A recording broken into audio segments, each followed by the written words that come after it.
നമസ്കാരം, ജാൻ മീഡിയ ന്യൂസിലേക്ക് സ്വാഗതം. 2026-27 അധ്യയന വർഷത്തിലെ ഗിഫ്റ്റഡ് ചിൽഡ്രൻ പ്രോഗ്രാം പദ്ധതിയുടെ തിരൂർ വിദ്യാഭ്യാസ ജില്ലാതല പ്രവർത്തന ഉദ്ഘാടനം ഏഴൂർ ഗവൺമെന്റ് ഹയർ സെക്കൻഡറി സ്കൂളിൽ തിരൂർ നഗരസഭ വിദ്യാഭ്യാസ സ്റ്റാൻഡിംഗ് കമ്മിറ്റി ചെയർപേഴ്സൺ യാസർ പൊട്ടച്ചാല നിർവഹിച്ചു. ഡിഇഒ കെ ശ്രീജ അധ്യക്ഷത വഹിച്ചു. Councillor K Riyas, PTA president Manaf Poonthala, mini teacher, Sabira teacher, Sanjay, പ്രാർത്ഥന പി നായർ എന്നിവർ ആശംസകൾ അർപ്പിച്ചു.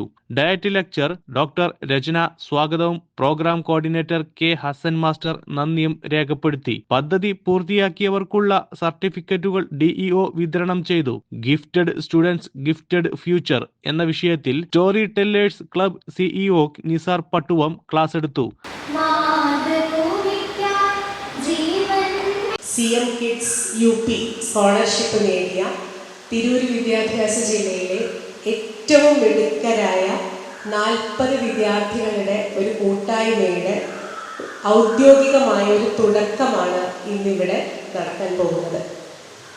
നമ്മളെ സംബന്ധിച്ചിടത്തോളം പൊതുവിദ്യാഭ്യാസം, കേരളത്തിലെ പൊതുവിദ്യാഭ്യാസം എപ്പോഴും നമ്മൾ ലോകത്താകമാനം മാതൃകയാണ്, ഒരു ഇൻ്റർനാഷണൽ ബെഞ്ച് മാർക്കിംഗ് ഉള്ള പൊതുവിദ്യാഭ്യാസമാണെന്ന് പറയുമ്പോഴും ഫ്ലാഗ്ഷിപ്പ് പ്രോഗ്രാം എന്ന് പറയാവുന്ന ഒരു പ്രോഗ്രാമാണ് ഈ പ്രതിഭാധനരായ കുട്ടികളുടെ ഈ ഒരു കൂട്ടായ്മ.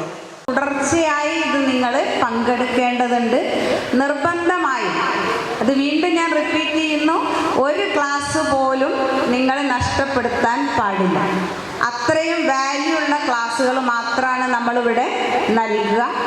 അതിൽ നിന്നും നിങ്ങളുടെ പേഴ്സണാലിറ്റി എങ്ങനെ ഡെവലപ്പ് ചെയ്യാം, ഏത് മേഖലയിലേക്ക് എനിക്ക് തിരിച്ചറിവുണ്ടായി മാറ്റമുണ്ടായി തിരഞ്ഞെടുക്കാം എന്ന് തീരുമാനിക്കേണ്ട ക്ലാസ്സുകളാണ് നിങ്ങൾക്ക് നൽകുക. നിർബന്ധമായും പങ്കെടുക്കണം. വീണ്ടും അതെന്നെ പറഞ്ഞ് ബോറടിപ്പിക്കുന്നില്ല. എന്തായാലും ഇന്ന് എത്തിച്ചേർന്ന എല്ലാ കുട്ടികൾക്കും ആദ്യം ഞാൻ വിജയാശംസകൾ നേരുകയാണ്, അഭിനന്ദനങ്ങളും. നമ്മൾ തമ്മിലുള്ള ഒരു കണക്ടിവിറ്റി നിലനിർത്തിക്കൊണ്ട് ഈ പ്രോഗ്രാമിൽ നിങ്ങൾ എപ്പോഴും സന്നിഹിതരായിരിക്കുക എന്ന് മാത്രമാണ് എനിക്ക് ഇന്ന് നിങ്ങളോട് പറയാനുള്ളത്. പൊതുവിദ്യാഭ്യാസ വകുപ്പ് 4,80,000 രൂപ ചെലവാക്കി നടത്തുന്ന ഈ പരിപാടി പരമാവധി മുതലെടുത്ത് നിങ്ങൾ നല്ല നല്ല സ്ഥാനങ്ങളിൽ എത്തട്ടെ എന്നും നല്ല നല്ല ഉദ്യോഗസ്ഥരാവട്ടെ എന്നും ജഗദീശ്വരനോട് പ്രാർത്ഥിക്കുകയാണ്. അതുപോലെ തന്നെ നിങ്ങൾ വലിയ വലിയ ജോലികളിലൊക്കെ എത്തുമ്പോൾ സാധാരണക്കാരായ ഒരുപാട് ആളുകൾ എത്തട്ടെ എന്ന് ആഗ്രഹിക്കുന്നതോടൊപ്പം തന്നെ സാധാരണക്കാരായ ആളുകൾ നിങ്ങളെ മുന്നിലെത്തുമ്പോൾ അവരെ സാങ്കേതികത്വം പറഞ്ഞയക്കാതെ പറ്റാവുന്ന കാര്യങ്ങൾ ചെയ്തു കൊടുത്ത് അവരുടെ സന്തോഷം പിടിച്ചു പറ്റി മുന്നോട്ട് പോകണമെന്നും നല്ല മനുഷ്യരായി മതേതരത്വമുള്ള മനുഷ്യരായി ജീവിക്കാൻ കഴിയട്ടെ എന്ന് ആത്മാർത്ഥമായി പ്രാർത്ഥിച്ചുകൊണ്ട് ഈ പരിപാടിക്ക് തുടക്കം കുറിച്ചതായിരിക്കുന്നു. ജയ് ഹിന്ദ്. നൂറുകണക്കിന് വിദ്യാർത്ഥികൾ ആ USS പരീക്ഷ ക്വാളിഫൈയും ചെയ്തിട്ടുണ്ടാവും. USS പരീക്ഷ ക്വാളിഫൈ ചെയ്തവരുടെ ഒരു സംഗമമാണ് ഇവിടെ നടത്തുന്നതെങ്കിൽ നിർബന്ധമായും 600 പേരോളം ഉൾക്കൊള്ളുന്ന ഈ സദസ്സിൽ ആ വിദ്യാർത്ഥികൾക്ക് ഇരിക്കാൻ സ്ഥലമുണ്ടാകില്ല. നമ്മളങ്ങനെ USS ക്വാളിഫൈ ചെയ്ത വിദ്യാർത്ഥികളെ മുഴുവനെ അല്ല ഇവിടെ വിളിച്ചിട്ടുള്ളത്. അതിൽ തന്നെ 80% മാർക്ക് വാങ്ങിയ നമ്മുടെ തിരൂർ വിദ്യാഭ്യാസ ജില്ലയിലെ വിദ്യാർത്ഥികളെയാണ് വിളിച്ചിട്ടുള്ളത്.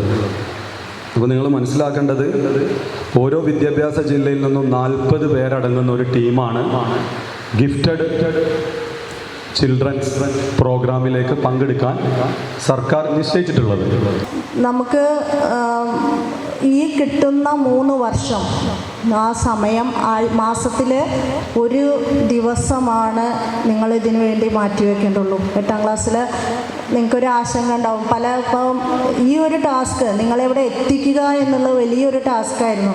കാരണം നിങ്ങൾക്കറിയാലോ, തിരൂർ വിദ്യാഭ്യാസ ജില്ലയിലെ ഏതൊക്കെയോ പല സ്കൂളുകളിലെ UP സ്കൂളിലെ കുറേ ഒരു ലിസ്റ്റാണ് എൻ്റെ കയ്യിൽ കിട്ടിയിട്ടുണ്ടായിരുന്നത്. അപ്പോൾ നിങ്ങളിപ്പോൾ ഒരുവിധം എന്നെ നേരിട്ട് നിങ്ങൾക്ക് അറിയില്ലെങ്കിലും ഒരുവിധം എല്ലാ കുട്ടികളെയും, ഒരുവിധമല്ല 40 കുട്ടികളെയും ഞാൻ കോണ്ടാക്ട് ചെയ്തിട്ടുണ്ട്. ഈ മെഴുകുതിരി കൊണ്ടുപോയാൽ എനിക്ക് ധാന്യപ്പുരയിൽ സൂക്ഷിച്ചു വെച്ച സാധനങ്ങൾ പെട്ടെന്ന് കണ്ടെത്താലോ. അങ്ങനെ എലിയ മെഴുകുതിരി എടുത്ത് ധാന്യപ്പുരയിൽ പോകുന്നു. ധാന്യപ്പുരയിലെത്തി എലിക്ക് മെഴുകുതിരി പിടിച്ച് ശീലമില്ല. സ്വാഭാവികമായിട്ട് അതിൻ്റെ വെള്ളം തട്ടി പൊള്ളിയപ്പോൾ എലി എന്ത് ചെയ്തു? മെഴുകുതിരി അവിടെ ഉപേക്ഷിച്ചു. കത്തിക്കൊണ്ടിരിക്കുന്ന മെഴുകുതിരി ധാന്യപ്പുരയിലെത്തിയ എന്താണ് സംഭവിക്കുക എന്നറിയാലോ. ധാന്യപ്പുര മൊത്തം തീ പിടിച്ചു. അവിടെ ഉണ്ടായിരുന്ന ഒരുപാട് എലികൾക്ക് ജീവനും കൊണ്ട് ഓടേണ്ടി വന്നു. ആ സമയത്ത് എലി എന്തായിരിക്കും ചിന്തിച്ചിരിക്കുക? അതാണ് ഇവിടെ നിന്ന് പടിയിറങ്ങുന്നവരോടും വന്നു ചേരുന്നവരോടും എനിക്ക് പറയാനുള്ളത്. നമുക്ക് ആവശ്യമുള്ള കാര്യങ്ങൾ അല്ലെങ്കിൽ നമ്മുടെ പൊട്ടൻഷ്യൽ എന്താണെന്ന് മനസ്സിലാക്കി അതിനനുഗുണമായ തരത്തിലുള്ള കാര്യങ്ങൾ മാത്രമാണ് നമ്മൾ സ്വീകരിക്കേണ്ടത്. ഒന്നാമത്തെ പാഠം. രണ്ടാമത്തെ പാഠം, മറ്റുള്ളവർക്ക് നേട്ടമുണ്ടെന്ന് കണ്ടിട്ട് അത് സ്വീകരിക്കാൻ ഒരിക്കലും ശ്രമിക്കരുത്. അതായത് മറ്റുള്ളവരുടെ നേട്ടം കണ്ട് പല കാര്യങ്ങളും നമ്മളെ പ്രലോഭിപ്പിക്കാം. പക്ഷേ നമ്മുടെ പൊട്ടൻഷ്യൽ, നമ്മുടെ കഴിവ് എന്താണെന്ന് തിരിച്ചറിഞ്ഞ് അതിനെയാണ് നമ്മൾ എപ്പോഴും ഫോളോ ചെയ്യേണ്ടത്. രസമാണ്, കേട്ടിരിക്കാൻ രസമാണ്. എനിക്കിപ്പോഴും ഇഷ്ടമാണ് മൂപ്പരാളെ ക്ലാസ് കേട്ടിരിക്കാൻ. അത്രയും രസമുള്ള ട്രെയിനർമാരാണ്, ഒരിക്കലും ചടപ്പിക്കൂല നമ്മളെ.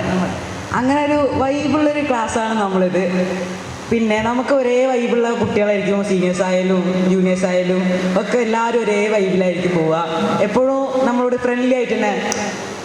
നിങ്ങൾക്ക് സ്കൂളിൽ കിട്ടുന്നതിനെക്കാട്ടി വേറെ വൈബായിരിക്കും ഇവിടെ. സ്കൂളിൽ എന്നൊക്കെ പറയുമ്പോൾ കുറേ കുട്ടികൾ പഠിപ്പ്, കുറേ പേര് അങ്ങനെ അത് ഇത് എന്നൊക്കെ പറഞ്ഞിട്ട് പോകും. പക്ഷെ ഇവിടെ അങ്ങനെയല്ല. ഇവിടെ എല്ലാവരും ഒരേ വൈബ്, നമ്മൾ അതേ ഒരു മെൻറ്റാലിറ്റി ഉള്ളവരായിരിക്കും കൂടുതൽ പേരും ഇവിടെ നമ്മളെ കൂടെ ഉണ്ടാവുക. ഇന്നത്തെ ക്ലാസ്സുകൾ തീർച്ചയായിട്ടും സ്കൂളിൽ ഇങ്ങനെ ഓരോ വിഷയം ടെക്സ്റ്റ് ബുക്ക് ഓറിയൻറ്റഡ് ആയിട്ട് പഠിപ്പിക്കുമ്പോൾ അതിനൊക്കെ പുറമെ വേറെ കുറേ അറിവുകൾ, അതായത് നമുക്ക് ജീവിതത്തിൽ വീണ്ടും ഉപകാരപ്പെടുത്താൻ പറ്റുന്ന കുറേ അറിവുകൾ കിട്ടുന്നൊരു പ്ലാറ്റ്ഫോമാണ്. പിന്നെ ഫീൽഡ് ട്രിപ്പുകൾ എല്ലാവരും പോകണം, നമുക്ക് എക്സ്പ്ലോർ ചെയ്യാൻ കിട്ടുന്ന ഒരവസരം ഇവിടെ നിന്ന് കിട്ടിയിട്ടുണ്ട്. പിന്നെ ക്യാമ്പുകൾ, ഒരു ജില്ലാ ക്യാമ്പൊക്കെ വരുന്നുണ്ട്. മലപ്പുറം ജില്ലയിൽ വെച്ചിട്ട് കുറേ കുട്ടികളെ ഒരുമിച്ച് വയ്ക്കുന്ന ഒരു ക്യാമ്പൊക്കെ ഉണ്ട്. അതൊക്കെ അടിപൊളിയാണ്. കുട്ടികളുടെ ജീവിതം എവിടെ എത്തണമെന്ന് തീരുമാനിക്കുന്ന ഒരു സമയം കൂടിയാണെന്ത് ഈ സമയത്താണ് നമ്മൾ പാരൻസ് ഏറ്റവും സപ്പോർട്ട് കുട്ടികൾക്ക് ആവശ്യമുണ്ടാകും. കാരണം അവരുടെ ബോഡിയിൽ ഒരുപാട് മാറ്റം ഉണ്ടാകും. അവിടെ സൗണ്ട് മാറുന്നു, രൂപം മാറുന്നു, ഒക്കെ മാറുന്ന കുട്ടികൾക്ക് വല്ലാത്ത ടെൻഷൻ ഉണ്ടാകും. ഈ സമയത്ത് പാരൻസിന് ഏറ്റവും കൂടുതൽ സപ്പോർട്ട് ആവശ്യമുള്ള സമയമാണ്. ചില പാരൻസ് മക്കൾക്ക് കിട്ടുന്ന ഉപദേശം, നിനക്ക് പോയാൽ മതിയാണ്, പഠിക്കണ്ടേ. പിന്നെ ചില പഴയ കഥ പറച്ചിലാണ് മെയിൻ സാധനം. നിങ്ങൾക്ക് എന്ത് സുഖമാണ്, പണ്ടത്തെ കാലം കിലോമീറ്റർ സ്കൂളിൽ ബസ്. അപ്പോൾ കുട്ടികൾ പറയും തുടങ്ങി തള്ളുന്ന് പറയും. ആ സാധനം ഒഴിവാക്കുന്നതാണ് ഈ സമയത്ത് നല്ലതാണ് എനിക്ക് തോന്നുന്നത്. ക്ലിയർ അല്ലേ? ഇതാണ് ഈ മക്കളുടെ പ്രായം. പിന്നെ ഈ പ്രൊജക്റ്റ് കൊണ്ട് ഉദ്ദേശിക്കുന്ന സാധനങ്ങൾ എന്തൊക്കെയാണ് എനിക്ക് തോന്നിയത് പറഞ്ഞത് റെഡിയല്ലേ? ഒന്ന് മക്കൾ 10ാം ക്ലാസ് കഴിഞ്ഞ് പോകുമ്പോഴേക്കും മക്കൾ കൃത്യമായ ധാരണ ഉണ്ടാവണം തൻ്റെ ഫീൽഡ് ഏതാണ്. Abdul Salam, Jan media news, Tirur.